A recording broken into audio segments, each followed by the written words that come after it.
Yan, attorney, magandang gabi. Si Almar po ito. Sir, maiba lang po ako dito po sa ICC arrest warrant laban po kay Senator Ronald Bato de la Rosa kasi meron pong komento si Attorney Harry Roque. Sinabi niya po, and I quote, "Your warrant of arrest is out. Huwag ka pa-kidnap. Insist that you have the right to be brought before a Philippine court first." End of quote. Ano po masasabi po ninyo dito, attorney? Verified, no? May nagsabi sa akin, nandiyan na nga, pero hindi rin ako mabigyan ng kopya. So, ang masabi ko lang dyan, salamat po sa information, pero wala pa rin confirmation. Isang tanong ko lang dyan, kasi yung question on jurisdiction is still pending in the appeals chamber. And it would be incongruous, no? Medyo questionable kung mag-issue yung ICC ng warrant of arrest, yung jurisdiction nila is still under question. So, kaya nga I'm taking it with a degree of caution kasi wala naman din akong choice. Kung hindi ko rin paniwalaan yan, baka magkatotoo. Madakip yung kliyente ko, 'di ba? So, si Senator Bato took it upon himself to protect himself kasi may history na kasi itong gobyerno natin eh. Imagine, pinadakip ang sariling citizen, pinadakip ang sariling national doon sa korteng banyaga na hindi na tayo miyembro. At sa na-explain ko na yan, na tayo lamang ang kaisa-isang bansa, no? Na walang procedure, wala tayong legislation to effectuate surrender under Part 9 of the Rome Statute. Lahat po ng mga bansa ay meron silang batas kung paano po i-effectuate, paano i-implementa ang surrender process. I would like to cite an example. Canada, for instance, very detailed. Bago yung warrant of arrest ng ICC doon sa Canada, hindi yun siya effectual kaagad. Dapat magdaan ka muna ng korte doon and magdaan ng proseso, and ang Canadian courts would issue a Canadian warrant of arrest. Ganon din ang proseso doon sa Austria. Sa Austria, idaan din sa kanilang mga korte at mag-issue ng warrant of arrest yung Minister of Interior nila.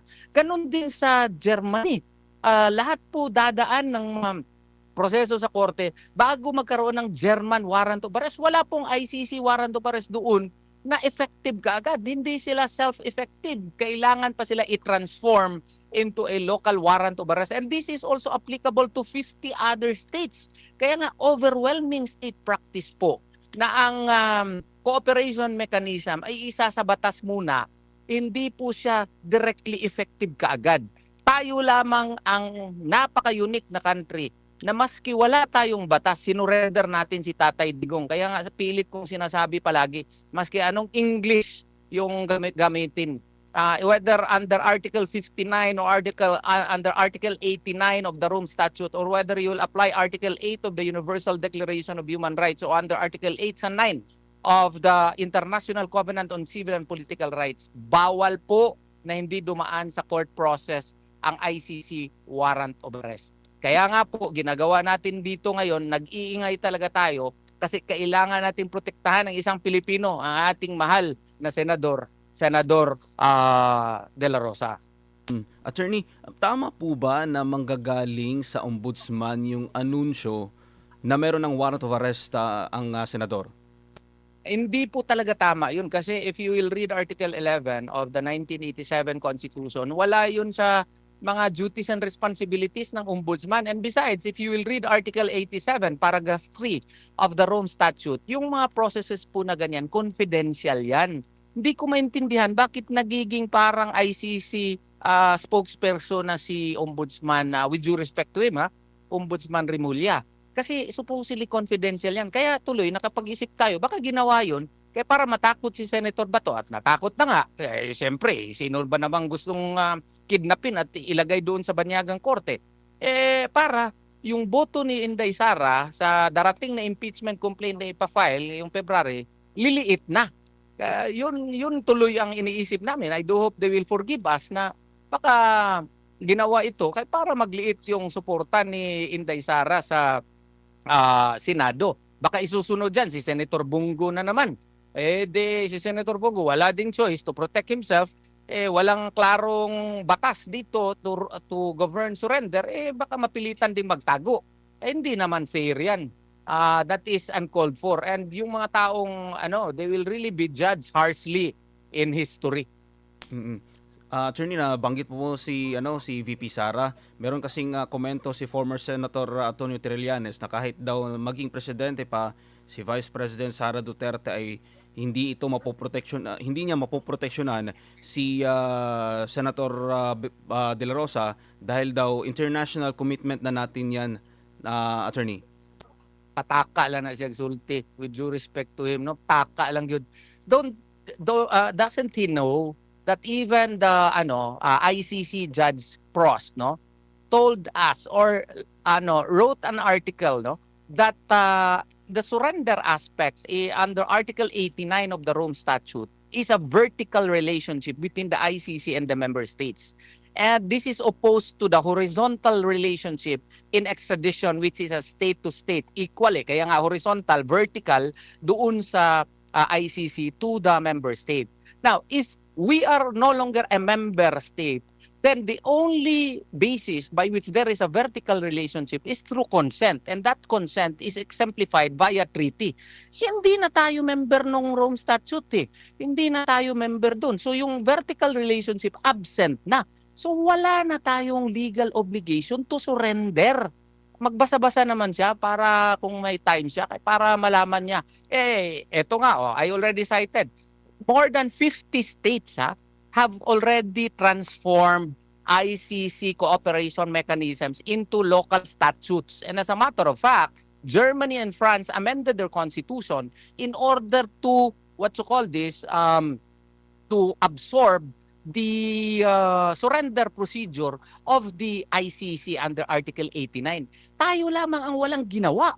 From 2011 to 2019, hindi tayo nagpasa ng batas para ma-accommodate itong surrender process. Hindi ba niya alam ni Senator Trillanes na under our 1987 Constitution, yung liberty of abode, hindi mo pwede i-violate yan without court order? Di kung dalahin mo siya doon si Senator Bato doon sa Netherlands, yung abode niya, yung residence niya, effectively changed. Wala man, hindi man tumaan sa korte. So in effect, there is even a need, some quarters would even advance the idea that there's even a need for a constitutional amendment in order for the surrender aspect to be accommodated within our legal system. So hinahinay siya sa pagsasabi. Baka kailangan lang niya mag-study sa JMC law para malalaman niya itong mga bagay na ito. Yan, attorney, at least malinaw. Dito naman po, attorney, sa isa pang patungkol nga dyan sa warrant of arrest ni Senator Ronald Bato de la Rosa, kasi merong payo si Senator Robin Padilla kay Senator Bato na wag susuko sa mga dayuhan. Meron po bang nalabag na batas si Senator Robin Padilla dito, attorney? Wala. Because in the first place, there is no warrant of arrest yet. And besides, that warrant of arrest has not been transformed into a local warrant of arrest. Kung basahin nila Article 3, Section 2, hindi ba nila alam na yung warrant of arrest ang probable cause must be personally determined by a judge? Yan yung requirement ng ating warrant of arrest locally. Dito, meron bang Philippine judge na nag-issue ng warrant of arrest against kay Senator Bato? Wala. So in effect, hindi yan self-effectuating. Hindi yan siya automatically effective dito. I-transform pa yan siya into a local warrant of arrest, probably under Rule 39, Section 48, before it can be made effective here in the Philippines. So, walang nilabag na batas si Senator Robin Hood Padilla po. At least malinaw po. Attorney, isa na lang po on my part, bago ko ibalik kay partner MJ. Marami kasi sa ating mga kababayan yun, attorney, na tila parang nawala na ng pag-asa kasi nga, yung administrasyon, kitang-kita nila na ginagamit lahat ng makinarya para idiin, usigin yung mga Duterte at yung mga kaalyado ng mga Duterte. Para po sa ating mga kababayan na meron pong ganung mga pananaw, ano po masasabi po ninyo, attorney, sa mga nangyayari po ngayon dito sa ating bansa? Let us continue to pray. Pray to Allah subhanahu wa ta'ala that a miracle would happen, that He will intervene, that something will change for the betterment of our country. Kasi kung wala tayong pananampalataya kay Allah subhanahu wa ta'ala, wala tayong patutunguhan. Tsaka mag-ingay pa rin tayo. Let us assert our rights, no? Hindi lang din tayo mangbastos, no? Kasi kailangan tayo respetado pa rin, kailangan yung respectful pa rin yung mga language natin. So long as we exercise our rights within the parameters of the law, we should do it, and we should always do it and effectively do it without ceasing and without surrendering any of our rights under the 1987 Constitution. Ito lang pong only country. Ito lang po ang nag-iisang bansa na binigay sa atin ng Allah Subhanahu wa Ta'ala.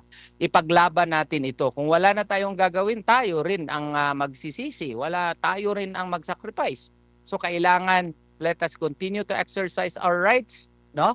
Responsibly, and let us continue to fight for the betterment of our country. Po, attorney, last na lang doon po sa inyo pong naging hakbang ngayong araw sa